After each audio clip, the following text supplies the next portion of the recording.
Guys welcome back to my channel. मैं हूं Akash and you are watching amazing sir ji. दोस्तों आपने इसमें कुछ महीनों से देख ही रहे हो आपकी काफ़ी कंट्रीज़ ने लॉकडाउन डिक्लेयर किया है इंक्लूडिंग इंडिया, ताकि ये जो पेंडेमिक फैला है, कोविड-19 फैला है, उसको हम काबू में ला पाए, उसको फैलने से रोक पाए।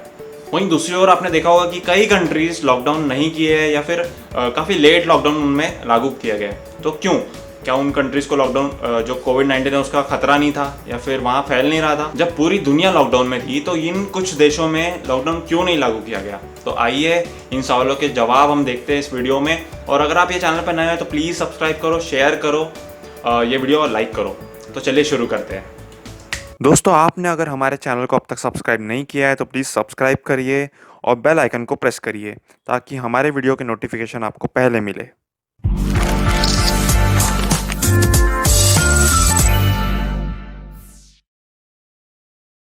तो दोस्तों जैसे कि हम देख ही रहे हैं कि कोविड-19 कितना ज़्यादा फैल चुका है, कितने देशों को ये अफेक्ट कर चुका है, ऑलमोस्ट पूरी दुनिया को ये अफेक्ट कर चुका है और कितने लोग मारे जा चुके हैं और कितने लोग अफेक्टेड हैं। तो ऐसे में अलग अलग देश अलग अलग स्ट्रैटेजी अपना रहे हैं इस पेंडेमिक को रोकने के लिए। इंडिया में जब ऑलमोस्ट 500 to 1000 केसेस थे तब हमारा लॉकडाउन लग गया था। वहीं हम बात करें अगर यूके की तो काफ़ी लेट उन्होंने जब काफ़ी फैल चुका था ये पेंडेमिक उनके देश में तब उन्होंने लॉकडाउन स्टार्ट किया। तो ऐसा क्यों? तो इसकी वजह है यूके वालों ने हर्ड इम्यूनोलॉजी जो स्ट्रैटेजी है उसको फॉलो करने की कोशिश की थी।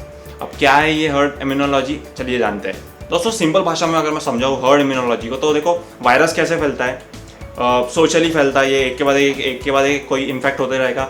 अगर हम इन्फेक्टेड पर्सन के कांटेक्ट में आ गए तो हम इन्फेक्टेड हो सकते हैं, है ना, पॉसिबिलिटी।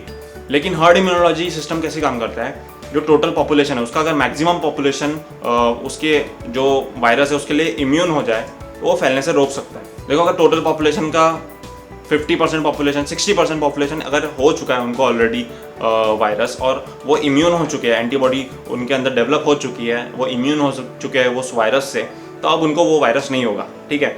और 10 लोगों में अगर वो ऐसे 6 लोग भी है जो इम्यून हो चुके हैं, ठीक है, तो वो 4 लोग जो है उनको वो संक्रमित नहीं कर सकते, ठीक है। तो ऐसे धीरे धीरे खुद ब खुद इम्यून सिस्टम हमारा डेवलप होगा और टोटल पॉपुलेशन जब इम्यून हो जाएगी तो उसको फैलने के लिए कोई होस्ट नहीं रहेगा, क्योंकि वायरस को एक होस्ट की ज़रूरत होती है और अगर होस्ट ही नहीं मिलेगा तो वो जिंदा नहीं रह पाएगा।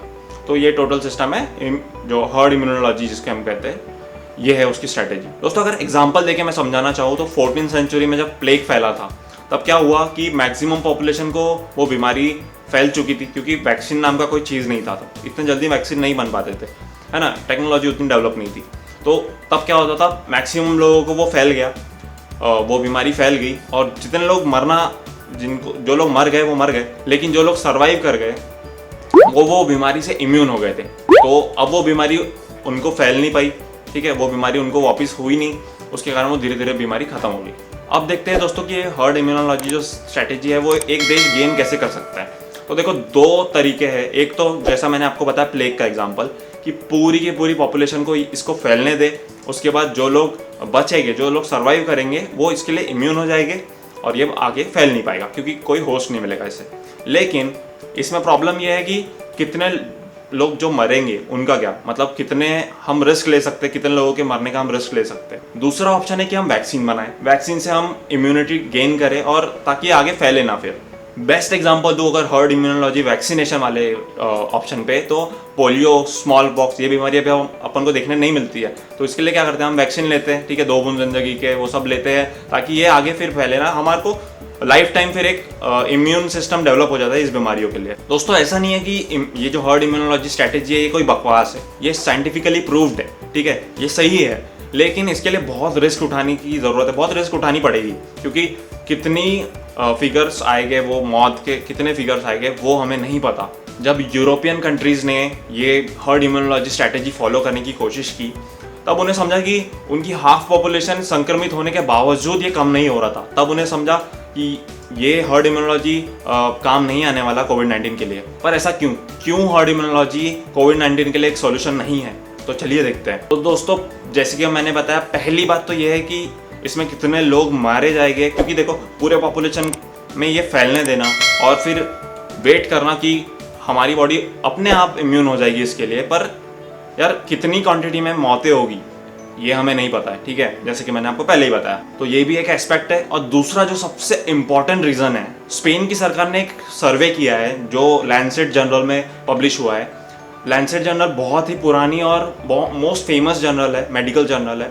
उसमें स्पेन सरकार ने सीरो एपिडेमियोलॉजी का सर्वे किया है, स्टडी किया है। अब इसका क्या मतलब है, जिसमें स्पेन सरकार ने साफ बोला है कि हर्ड इम्यूनोलॉजी कोविड-19 का प्रॉपर सॉल्यूशन नहीं है। तो ये जो सर्वे है, ये जो सर्वे हुआ, जो स्टडी हुई, ये क्या है, इसका मतलब क्या है?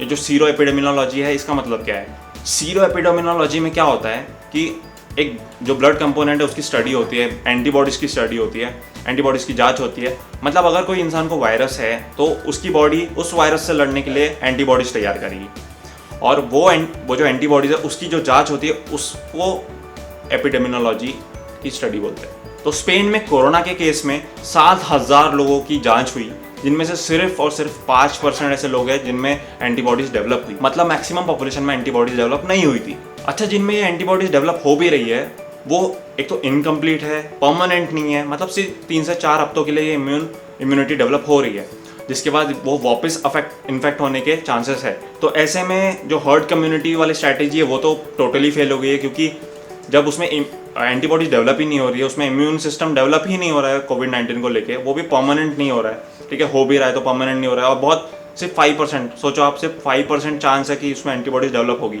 वो भी बच्चों के, इसमें तो सिर्फ 3% चांस है। तो ऐसे में हर्ड इम्यूनोलॉजी बहुत बड़ा रिस्क है, मतलब टोटली फेल है। सिर्फ एक ही तरीका है जिससे हम हर्ड इम्यूनिटी गेन कर सकते हैं, वो है वैक्सीनेशन। वो भी ऐसी वैक्सीन जो लॉन्ग टर्म हो और कंप्लीट वैक्सीन हो। और दोस्तों, अगर वैक्सीन का ड्यूरेशन कम रहा, ज़्यादा टाइम के लिए वो हमें इम्यून नहीं रख पाई, तो हमें बार बार वो वैक्सीन लेना पड़ेगा। हर साल या फिर 6 महीने में हमें वो वैक्सीन लेते रहना पड़ेगा ताकि हम कोरोना के संपर्क में ना आए। तो दोस्तों, फिलहाल तो हम इतना ही कर सकते हैं, वैक्सीन का वेट करें, या फिर द बेस्ट थिंग इज़ खुद बचे, अपनी फैमिली को बचाएं, अननेसेसरी ट्रैवल मत करें और मास्क पहन के रखें, सैनिटाइजर का यूज़ करें। तो दोस्तों, आज के लिए इतना ही। अगर आपको ये वीडियो अच्छी लगी तो प्लीज़ लाइक करो, शेयर करो और प्लीज़ चैनल को सब्सक्राइब करो। तब तक के लिए थैंक यू।